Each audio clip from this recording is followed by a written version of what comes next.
呢個係舊屋翻新嘅簡約風住宅，為咗放大空間感，透過大量白色為主，用櫃體間隔嘅手法去分開客飯廳同埋睡房區，令位於熒光嘅睡房區能引入自然光到公共空間。粉紅色牆烘托空間重點，響講求整體設計美感嘅潮流之下，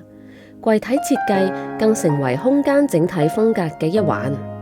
唔單止要注重實用機能，更令櫃體呼應全部，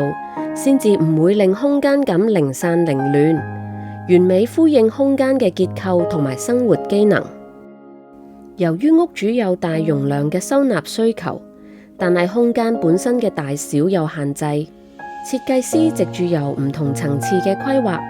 令衣櫃由上到下都可以收納嘅空間，將空間嘅使用效率提升到最高。特色牆以浪漫可愛嘅粉紅色打造，令家居空間呈現獨一無二嘅夢幻色彩。換季衣物同埋大型生活用品嘅收納，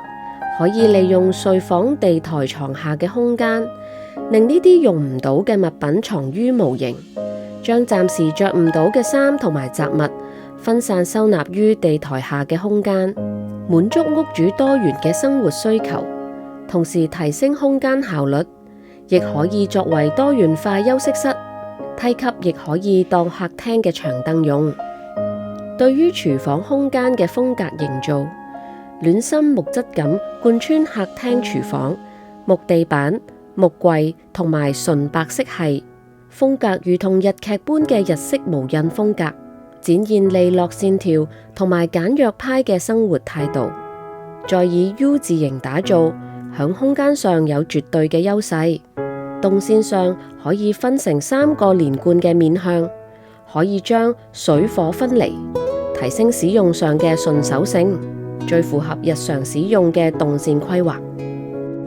浴室空間嘅瓷磚清單選擇，石紋磚嘅受歡迎程度仍然名列前茅。